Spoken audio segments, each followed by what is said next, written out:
VSCC 24 news, सच के आगे कोई नहीं। समाजवादी पार्टी की मैनपुरी से सांसद डिंपल यादव मैनपुरी पहुंची। मैनपुरी पहुंचकर जिला पंचायत सदस्य लक्ष्मी देवी की पुत्री प्रियंका की शादी समारोह में पहुंची। शादी समारोह में पहुंचकर डिंपल यादव ने प्रियंका को अपना आशीर्वाद दिया और पत्रकारों से बात करते हुए कई बड़े बयान दिए। वहीं मणिपुर में राष्ट्रपति शासन लागू होने पर सांसद डिंपल यादव ने कहा, अगर आज मणिपुर में राष्ट्रपति शासन लागू हुआ है तो इसके लिए केवल भारतीय जनता पार्टी जिम्मेदार है, क्योंकि हम जानते हैं कि किस तरह से मणिपुर में घटनाएं घटी। तो इसके लिए पूरी तरह, जहां तक भारतीय जनता पार्टी जानती थी कि दोनों ही जो यह गुट है लगातार उनमें टेंशन बढ़ती जा रही है, इसके बावजूद भी इनको बढ़ने दिया गया और कहीं ना कहीं हम मांग कर रहे थे कि मणिपुर पर चर्चा हो।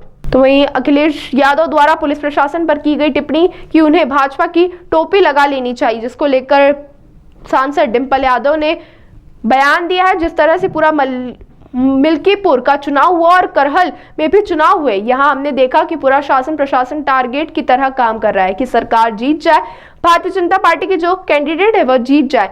तो जिस तरह से देखने को मिल रहा है उससे तो यही लग रहा है। सदन में मुख्यमंत्री योगी आदित्यनाथ द्वारा भोजपुरी अवधी भाषा पर सपा को सुनाए जाने पर भी डिंपल यादव ने अपने बयान दिए हैं और उन्होंने क्या कुछ कहा है, देखिए खबर में।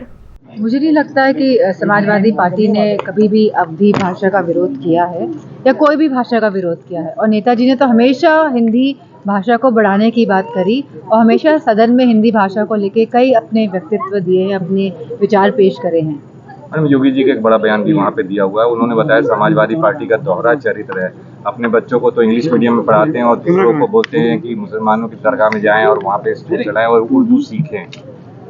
कटमुल्लों की तरह राजनीति की जा रही है, बोल रहे हैं उनका सब इस तरह का। ये जिस तरह की भाषा का प्रयोग करते हैं भारतीय जनता पार्टी के जो लोग हैं, जो बड़े बड़े नेता हैं, तो हमें ये समझ लेना चाहिए कि इनकी ना तो भाषा अच्छी है ना भावनाएं अच्छी हैं। आज क्योंकि पहला दिन था सदन का, यहाँ पे विधानसभा का, और जहाँ मैं समझती हूँ कुंभ पे बात होनी चाहिए थी, जहाँ हमें पता है कितनी बड़ी बड़ी घटनाएं कुंभ में घटी और जहाँ आंकड़े सरकार ने छुपाए हों और जहाँ न जाने कितने हज़ारों करोड़ पूरी व्यवस्था में लगा दिए गए। तो आज सही मायनों में तो जिन लोगों ने अपनी जान खोई तो उनको भावपूर्ण श्रद्धांजलि देने का दिन था, और जिस तरह की भाषा ये बोल रहे हैं ये साफ दर्शाता है कि कहीं ना कहीं अपनी कमियों को छुपाने के लिए इस तरह की भाषा का प्रयोग किया जा रहा है। मैडम, कुंभ की बड़ी घटना के बाद दिल्ली में भी रेलवे स्टेशन बगल में कई लोगों की जान गई है।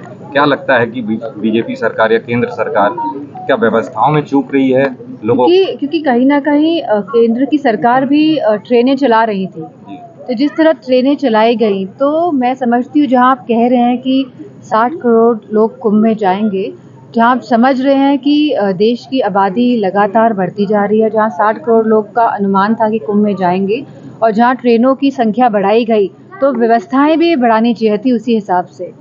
और अगर ये व्यवस्थाएं बढ़ाते तो इस तरह की त्रासदी नहीं होती, इस तरह की त्रासदी से बचा जा सकता था। मोदी जी सेकंड टर्न में उन्होंने कहा था कि रेलवे का कायाकल्प किया जाएगा। क्या लगता है ऐसे हादसाओं को देख के क्या लगता है कि किस तरह का कायाकल्प हुआ है? मैनेजमेंट को लेके किस तरह का देखती है? नहीं, करने को तो बहुत कर सकते हैं, ऐसा नहीं है कि भारत पे रिसोर्सेज नहीं है, कि कोई कमी है हमारे पास, लेकिन सही मंशा और एग्जीक्यूशन, जिस तरह से काम होना चाहिए, जिस तरह से समाजवादी पार्टी की सरकार में काम हुआ है, गांव-गांव तक सड़कों का काम किया है, जहां हमारी स्वास्थ्य व्यवस्थाओं को सुधारने का काम किया है, जहां एम्बुलेंस चलाई, जहां डायल 100 चलाया, जहां 1090 जैसी महिलाओं के लिए हेल्पलाइन दी, जहां स्वास्थ्य सेवाओं को उच्चतम करने की कोशिश की गई है। तो अगर आप चाहें तो आप काम कर सकते हैं, लेकिन अगर मंशा ही नहीं है, उस तरह का सोच नहीं है और दूरदृष्टि नहीं है, तो हम देख ही रहे हैं आज उत्तर प्रदेश का क्या हाल है। कांग्रेस नेता उदित राज हैं, उन्होंने मायावती को लेकर बड़ा बयान दिया है। उन्होंने कहा है मायावती का बीजेपीकरण हो गया है, वो बीजेपी की तरह काम कर रही है। इसको किस तरह से आप देखते? अपने हमें बूथ मजबूत करने हैं और ग्राउंड में काम करना है, और जहां हम लोग लोगों से संपर्क लगातार बनाकर अपने बूथ का लगातार हिसाब किताब रख के, मैं समझती नहीं हूँ फिर इस तरह की भाषा प्रयोग करनी पड़ेगी किसी को।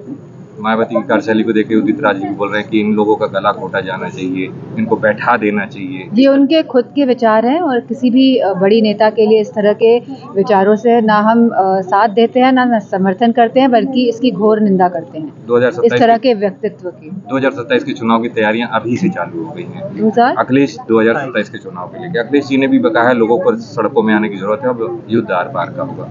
क्या लगता है कि इस तरह की रणनीति अपनानी पड़ेगी समाजवादी पार्टी के शीर्ष नेतृत्व को कि बीजेपी जिस तरह की रणनीति पे चल रही है, क्या लगता है 27 में कुछ अलग रणनीति समाजवादी की होगी जिससे आप बीजेपी के साथ लड़ हर चुनाव में परिस्थितियां बदल जाती है और जाहिर सी बात है कि रणनीति भी बदलती है, तो हर चुनाव में मिलता है।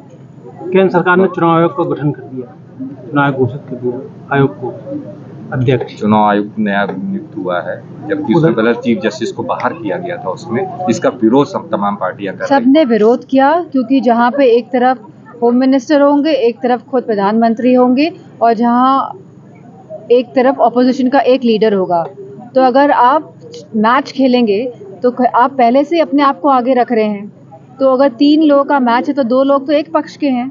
तो मैं समझती हूँ जहाँ चीफ जस्टिस का इन्वॉल्वमेंट था तो चीफ जस्टिस का इन्वॉल्वमेंट होना चाहिए जिससे कि पारदर्शिता रहे।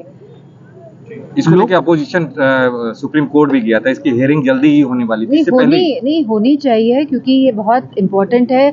लोकतंत्र को सही ढंग से देश लोकतंत्र के माध्यम से चले और जहां आपकी बात जो रखी जाएगी वो सुनी जाएगी। जहां हमने देखा मिल्कीपुर चुनावों में किस किस तरह की धांधलियां सामने आई और लगातार न जाने कितनी कंप्लेंट्स करी गई चुनाव आयोग के, उसके बावजूद भी कोई रिजल्ट नहीं निकला, ना उस समय कार्रवाई हुई ना बाद में कोई कार्रवाई होती है। तो अगर देश में निष्पक्ष चुनाव चाहिए तो 3 मेंबर की जो कमेटी होती है तो इसमें बहुत महत्वपूर्ण है कि एक विपक्ष का नेता, एक पक्ष का नेता और तीसरे नंबर में चीफ जस्टिस ऑफ इंडिया होने चाहिए। योगी सरकार कह रही है, योगी जी कह रहे हैं, आज उन्होंने सदन में कहा है कि समाजवादी कोई भी विकास कार्य करे उसका समाजवादी केवल काम है विरोध करना। सदन में यही हंगामा करते हैं, दिल्ली के सदन हो ये नहीं तो क्या विकास कार्य हुआ है? क्या आज हमारे युवाओं के पास रोजगार है? क्या आज उत्तर प्रदेश में महिलाएं सुरक्षित हैं? आंकड़े देखिए, क्या ओबीसी और SC/ST के खिलाफ लगातार जो हमारे पास आंकड़े हैं क्या बढ़ नहीं रहे हैं? क्या अत्याचार के मामले बढ़ नहीं रहे हैं? क्या स्वास्थ्य सेवाएं हैं? आप देखिए स्वास्थ्य सेवाओं का आज क्या हाल है। अगर परिवार में एक जन भी बीमार पड़ जाता है तो हम समझ सकते हैं कि वो जो बीमार जो परिवार का जो सदस्य पड़ा है उससे पूरा परिवार लोन लेके अपने लोगों का अपने परिजनों को स्वस्थ करने में लगे रहते हैं और एक तरह से लोन से फिर दब जाते हैं। तो कहीं ना कहीं मैं समझती हूँ जहाँ पूरी तरह से उत्तर प्रदेश में भारतीय जनता पार्टी विकास के स्तर को नीचे गिराने का काम लगातार किया है।